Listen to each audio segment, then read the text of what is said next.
Ang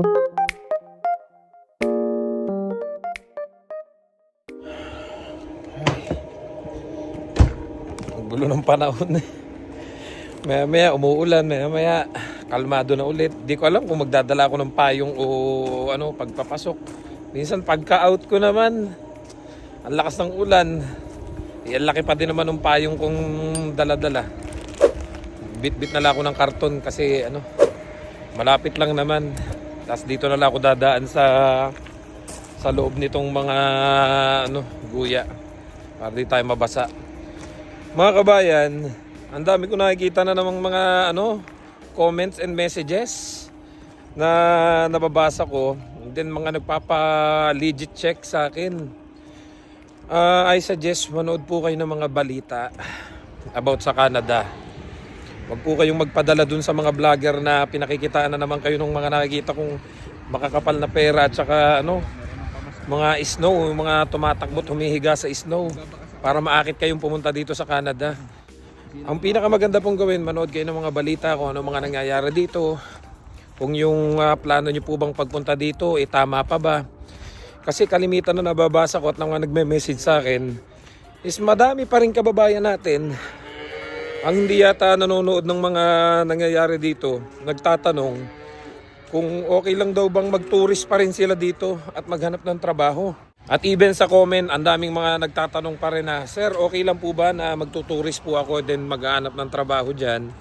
And then, ano, pag nakakuha daw ng work permit, hindi na uuwi ng Pilipinas.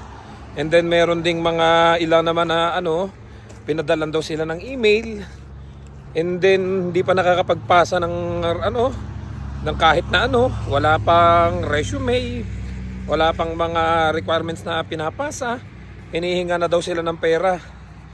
Sabi ko nga, pag nauuna po ang pera, ay automatic scam po yan. Kagaya na lang itong kausap ko bago ako matulog at ngayong pagkagising ko, isinend niya sa akin yung conversation nung kausap niya. Nangihingi na kagad ng pera para daw sa biometrics. Sabi niya, Sir Ferds, magkano po ba ang biometrics? Kasi nangihingi po sa akin ng pera itong kausap ko. Sabi ko, magkano hinihingi? Isinend niya sa akin $200. Sabi ko, nangihingi na kagad ng pang biometrics na $200. Wala pa palang naumpisahan sa application mo. Sabi ko, bakit magbabiometrics ka na kagad? Ang dami kasing ano, yung mga until now ay nangangarap mag-Canada na wala namang masyadong idea. Kaya marami pa rin talaga yung may chansang maloko. Dahil nga sa kagustuhan nilang makarating ng Canada, pangarap nilang Canada, nakikita kasi nila sa iba. Marami kasi sa mga kababayan natin ang pangarap ang Canada dahil sa mga nakikita nila sa social media. Yung mga post ng ilan nating kababayan na parang ang sarap ng buhay dito. Pero sa totoo lang po ngayon, medyo mahirap po talaga. Especially do sa mga nangangarap makarating dito na low wage. Kasi baka makuha nyo is 1-year contract lang tapos wala pang pathway to PR. Ang mangyayari sa inyo, baka matapos yung 1 year ninyo, naghahanap pa uli kayo ng panibagong trabaho.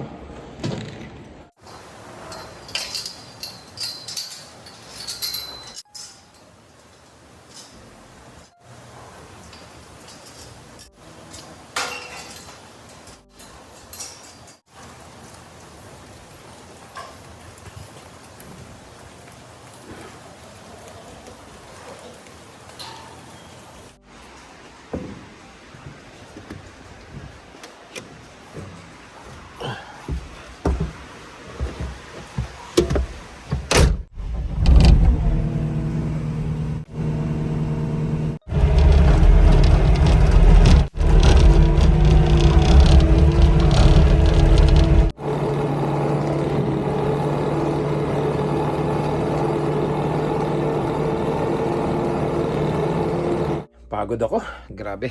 Iba na kasi talaga yung trabaho namin ngayon. Kasi nga 4 hours kaming duty and then 4 hours kaming magpapahinga. So yung 4 hours ngayon, yan kagaya ngayon, talagang susubo muna ako and then papahinga, babalik na uli ako sa work. So 1 week kaming ganon. Kaya po hindi ko na masyado maisingit yung mga messages nyo na nare-replyan ko pa. Siguro ho, pag may time po talaga ako, re-replyan ko po, babalikan ko po kayo isa-isa.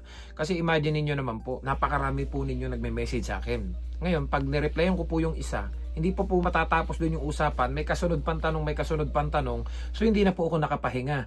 So instead na makaidli pa ako kahit 1-2 oras kasi pabalik po ulit ako sa work kasi every 4 hours po magbi-milking kami. And then uuwi kami ng 4 hours, babalik kami ng 4 hours, uuwi kami ng 4 hours. Yung 4 hours pong yun, hindi mo naman may papahinga yun ng buo kasi kakain ka. Medyo magsi-CR ka pa, meron yung magluluto ka pa. So wala na talaga. Kaya kung napansin nyo, dumalang yung upload ko. So ganun lang talaga, at least lang muna, antay-antay tayo habang may inaantay tayong application. Well anyway guys, yun nga, nabanggit ko nga po sa inyo, marami po yung nagpapalegit check sa akin. And nabasa ko kasi doon sa ibang mga messages sa akin, karamihan po kasi doon sa mga tanong nila is nasagot ko na po, nagawan ko na po ng vlog. Ang problema is tamad mag-search doon sa mga videos na nagawa na natin. Yung iba ang gusto isusubo. Hindi ko na po kakayanin na yung po bang one-on-one conversation. So ang ginagawa ko na po, sinasala ko na lang, and then may pagkakapare-pares ng tanong, gagawan ko ng video, i-upload ko. Ang problema, may mag-uulit-uli ng tanong kaya parang mauubos yung oras natin. Kagaya na lang nitong mga susunod kong gagawin video kasi sunod-sunod na yung tanong na kagaya nito. Saan ako nag-aral? Ilang oras yung tinake kong course? Tapos tuwing kailan ng pasok? Madali daw ba? Magkano binayaran? So paulit-ulit po yung gagawin ko uli ng video. Actually, nagawa ko na siya ng video before. So ngayon, ang sasagutin ko lang muna, ito si Kabayan na nagpapa-legit check. So ilalagay ko po ngayon dito sa screen para may idea po kayo. Ito po yung conversation nila.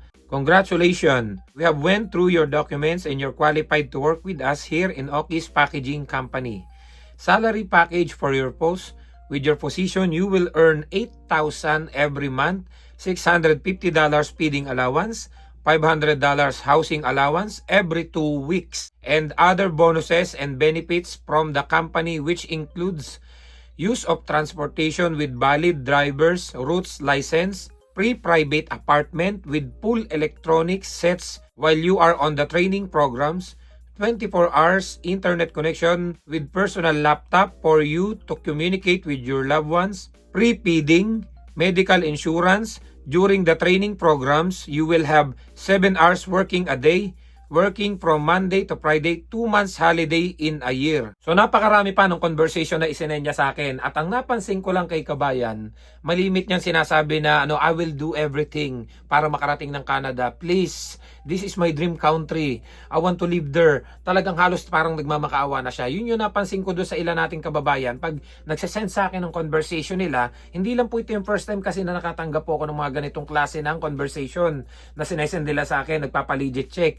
Kalimitan doon sa mga kababayan natin is parang nagmamakaawa sila doon sa mga kachat nila na sana matulungan sila makarating dito sa Canada, lahat daw gagawin nila.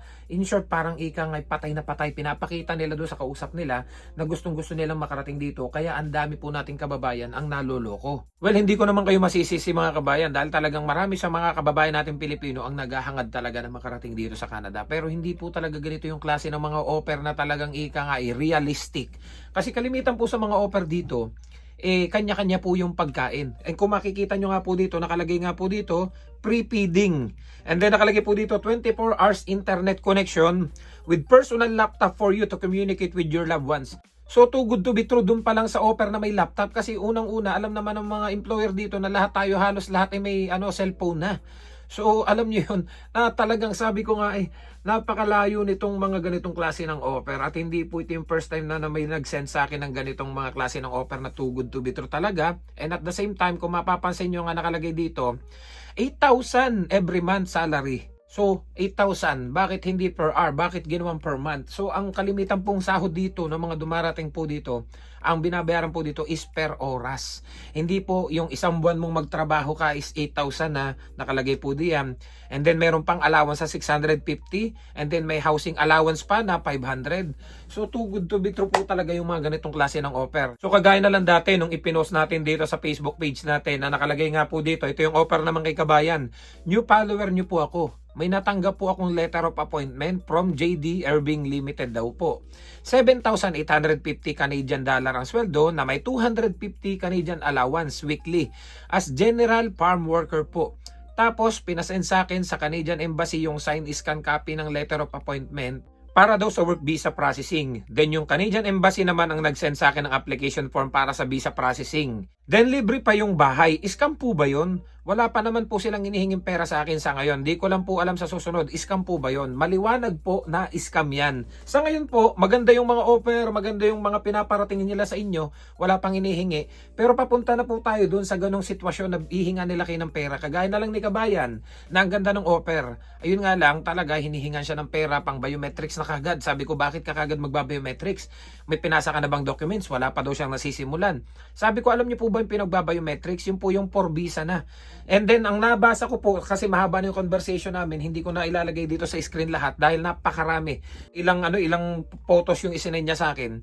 Pinagpapasa na rin kagad siya nung mga ang dami na niyang pinasa. Pinagpasa na siya ng passport, mga details niya, phone number niya, at ibang mga documents niya na ipasa na rin kagad niya. At maliwanag din po doon sa nabasa ko sa conversation nila na pagdating na lang daw po dito sa Canada siya magme-medical. So napaka-imposible po niyan. Kasi hindi po kayo makakapasok ng Canada lalo pat kayo naka-working permit nang wala kayong medical bago kayo makarating po dito. Yan ang hirap din po kasi kapag kapapanood po natin doon sa mga vlogger na post ng kung ano-anong hiring. Sari-saring hiring. Yung mga sabi ko nga po sa inyong mga ilang nakikita ko mga vlogger po dito na nasubaybayan ko din naman sila pagdating po nila dito. Talagang yung pinagdaanan nila hindi din ganun kahirap. Tapos all of a sudden bigla-bigla nagisilang parang malakonsultant na napakarami nung hiring nilang pinopost. Lahat na ng occupation na na hiring na-post nila. Everyday hiring. And then si mga kababayan laging how to apply po. May mga links silang mga nilalagay and then ayun na. Dahil sa paghahangad nung kababayan natin na makarating ng Canada, ang daming naloloko. Mga ooperan sila ng mga kung ano-ano. Meron na kagad mga nahihinga ng pera at nagbabayad na kagad yung iba ng placement fee kahit wala pa namang nasisimulan. So ito yung ilang tips na may bibigay ko doon sa mga kababayan natin na naghahangad makarating po dito sa Canada. Especially doon sa mga nag-a-apply online na mga nasa iba't ibang panig ng bansa. May mga nakaka-chat, nakakausap sila na mga hindi naman nila kilala. Too good to be true yung mga offer kagaya na lang ng mga pre-accommodation. Tapos yung o-operan kayo ng sahod na bi-monthly. Sa totoo lang po, ang kalimitan po dito ito is based on my experience. And dagdagan nyo na lang kung may maidadagdag pa kayo. Kalimitan po dito ang offer is per hour, yung salary. Per oras po ang binabayaran dito. And when it comes to accommodation, may mga accommodation naman po talaga na mura. Kagaya namin, may 120. Meron din naman pong libre. Totoo, may libre. Pero kalimitan po dun is mga nasa farm. Mga nasa farm po na yung accommodation nila is subsidized na ng employer nila. Yung ilan naman nating mga kilala na nasa food counter, merong mga ibinabayaran na 700, 800, 900 yung accommodation nila. And then ang nangyari sa kanila pagdating po nila dito, hinanapan sila ng employer ng accommodation nila for 3 months. So yun yung babayaran nila. Let's say nahanapan sila ng 1,000 or 900 and then after that 3 months, bahala na silang maghanap ng kanilang lilipatan. Kasi ganun po yung mga kakilala natin dito. Hinanapan na sila ng 6 months, 3 months and then after that, you are free na maghanap kung saan mo gustong humanap ng iyong titirhan. Meron naman po yung iba naman talaga dito, ever since pagdating nila dito, yung accommodation nila hanggang ngayon ay yung pa rin yung accommodation nila, yung workers accommodation nila. Kanya-kanya po dito ang hanap ng bahay kung kayo po ay magsasarili na. Hindi po yung kagaya nito na pre-accommodation na talagang sabi nga ni ang ganda pa ng offer, may offer pang free laptop. Sabi ko, wow, napaka too good to be true po niyan. And pagdating naman po sa pagkain, kanya-kanya naman po dito. May mga ilang employer na inaabot-abutan kagaya namin kahit paano, binibigyan kami ng ilang pirasong egg, binibigyan kami ng ilang gulay minsan, or yaka yung karne. Kasi na dito po kami sa farm. Pero yung iba pong trabaho dito, wala po ako halos mga nakikinig na ganung libre lahat yung pakain. Yung talagang hindi ka nagagastos. At take note kabayan, kung may kausap po kayo ng mga ganyan, wag nyo pong ipaparamdam sa kanila na parang patay na patay po kayo na makarating sa Canada. Dahil yun po yung sasamantalahin nila yung mga kahinaan nyo na ganyan para makuha nila at makapagbayad kayo kagad ng malaking halaga. In this video, I will put on the description below lahat ng legit na agencies pa Canada, yung mga nasa Pilipinas po. And then kung naman kayo mag-a-apply papunta dito sa Canada na nasa ibang panig po kayo ng bansa, kung nasa Dubai kayo, nasa Middle East kayo, o kung saan man, pwede nyo pong bisitahin ng jobbank.gc.ca at saka yung indeed.com. Yan po yung mga legit job site na nagpo-post ng hiring papunta po dito sa Canada. And ugaliin nyo din pong magbasa-basa sa canada.ca, sa Immigration and Refugees and Citizenship Canada, IRCC. Makakatulong po yan sa mga plano ninyo makarating kayo dito sa Canada. So see you guys sa next vlog. Don't forget to subscribe, like, and share this video para kahit paano may idea kayo sa mga kababayan natin na naghahangad makarating dito sa Canada. See you guys sa next vlog. I love you all. God bless. Bye-bye.